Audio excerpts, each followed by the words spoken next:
Hey guys, Lord Naren White here, the Holy Ghost, the one true God, back with you with the next video in my series reading The Invisible Man by H.G. Wells. Without further ado, returning to The Invisible Man as read by Lord Naren White. You make the glass invisible by putting it into liquid of nearly the same refractive index.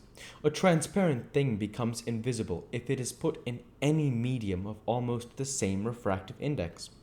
And, if you will consider only a second, you will see also that the powder of glass may be made to vanish in the air. If its refractive index could be made the same as that of air, for then there would be no refraction or reflection as the light passed from glass to air. Yes, said Kemp, but a man's not powdered glass. No, said Griffin, he's more transparent. Nonsense. That from a doctor. How one forgets. Have you already forgotten your physics in 10 years? Just think of all the things that are transparent and seem not to be so. Paper, for instance, is made up of transparent fibers, and it is white and opaque only for the same reason that a powder of glass is white and opaque. Oil-white paper fill up the interstices between the particles with oil, so that there is no longer refraction or reflection except at the surfaces, and it becomes as transparent as glass. And not only paper, but cotton fiber, linen fiber, wool fiber, woody fiber, and bone, kemp, flesh, kemp, hair, kemp, nails, and nerves. Kemp, in fact, the whole fabric of a man except the red of his blood and the black pigment of his hair, are all made up of transparent colorless tissue. So the little surfaces make us visible from one to the other. For the most part, the fibers of a living creature are no more opaque than water. Great heavens, cried Kemp. Of course. I was thinking only last night of the sea larvae and all jellyfish. Now you have me. And all that I knew and had in mind a year after I left London, 6 years ago, but I kept it to myself. I had to do my work under frightful disadvantages. Oliver, my professor, was a scientific bounder, a journalist by instinct, a thief of ideas. He was always prime. And you know the knavish system of the scientific world. I simply would not publish and let him share my credit. I went on working. I got nearer and nearer making my formula into an experiment, a reality. I told no living soul, because I meant to flash my work upon the world with crushing effect, and become famous at a blow. I took up the question of pigments to fill up certain gaps, and suddenly, not by design but by accident, I made a discovery in physiology. Yes? You know the red coloring matter of blood? It can be made white, colorless, and remain with all the functions it has now. Kemp gave a cry of incredulous amazement. The Invisible Man arose and began pacing the little study. You may well exclaim, I remember that night. It was late at that night. In the daytime one was bothered with the gaping, silly students, and I worked then sometimes till dawn. It came suddenly, splendid, and complete in my mind. I was alone. The laboratory was tall, with the tall lights burning brightly and silently. In all my great moments I have been alone. One could make an animal, a tissue, transparent. One could make it invisible. All except the pigments. I could be invisible, I said, suddenly realizing what it meant to be an albino with such knowledge. It was overwhelming. I left...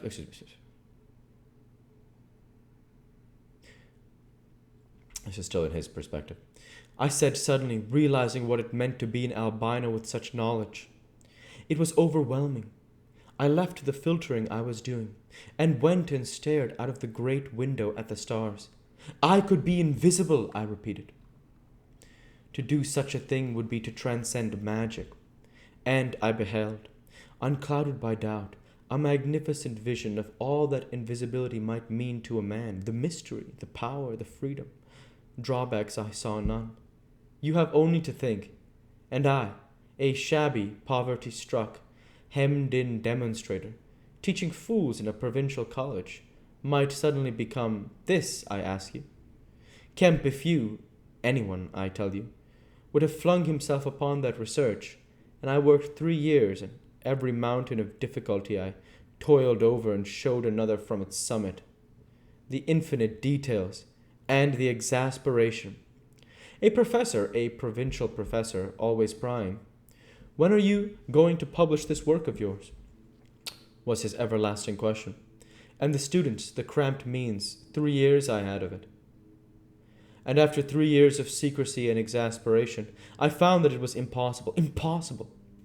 "How?" asked Kemp.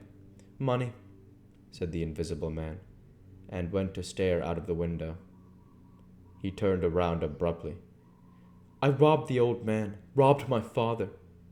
The money was not his, and he shot himself." Chapter 22. At the house in Great Portland Street. For a moment Kemp sat in silence, staring at the back of the headless figure at the window. Then he started, struck by a thought, rose, took the invisible man's arm, and turned him away from the outlook. "You are tired," he said, "and while I sit, you walk about. Have my chair." He placed himself between Griffin and the nearest window. For a space, Griffin sat silent, and then he resumed abruptly. "I left the Chesilstowe cottage already," he said. "When that happened, it was last December. I had taken a room in London, a large unfurnished room in a big ill-managed lodging house in a slum near Great Portland Street. The room was soon full of the appliances I had bought with his money. The work was going on steadily, successfully drawing near an end. I was like a man emerging from a thicket, and suddenly coming on some unmeaning tragedy. I went to bury him. My mind was still on this research, and I did not lift a finger to save his character. I remember the funeral, the cheap hearse, the scant ceremony, the windy, frost-bitten hillside, and the old college friend of his who read the service over him, a shabby, black, bent old man with a snivelling cold. I remember walking back to the empty house through the place that had once been a village and was now patched and tinkered by the jerry builders into the ugly likeness of a town. Everywhere the roads ran out at last into the desecrated fields and ended in rubble heaps and rank wet weeds. I remember myself as a gaunt black figure, going along the slippery, shiny pavement, and the strange sense of detachment I felt from the squalid respectability, the sordid commercialism of the place. I did not feel a bit sorry for my father. He seemed to me to be the victim of his own foolish sentimentality. The current can't require my attendance at his funeral, but it was really not my affair. But going along the high street, my old life came back to me for a space, for I met the girl I had known 10 years since. Our eyes met. Something moved me to turn back and talk to her. She was a very ordinary person. It was all a dream, like a dream, that visit to the old places. I did not feel then that I was lonely, that I had come out from the world into a desolate place. I appreciated my loss of sympathy, but I put it down to the general inanity of things. Re-entering my room seemed like the recovery of reality. There were the things I knew and loved.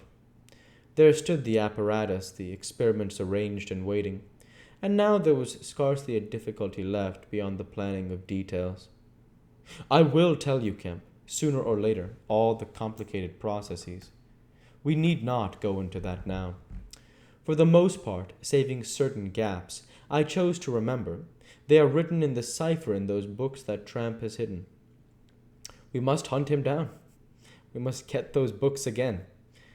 But the essential phase was to place the transparent object whose refractive index was to be lowered by 2 radiating centers of a sort of ethereal vibration, of which I will tell you more fully later. No, not those Rontgen vibrations.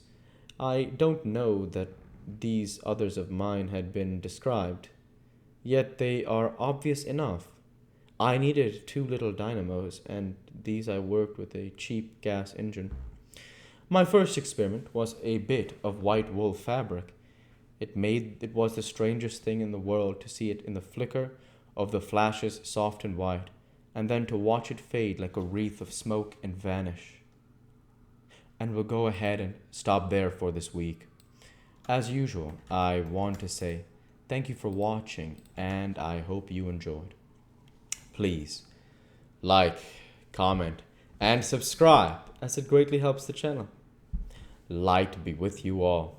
Take care, and thanks again.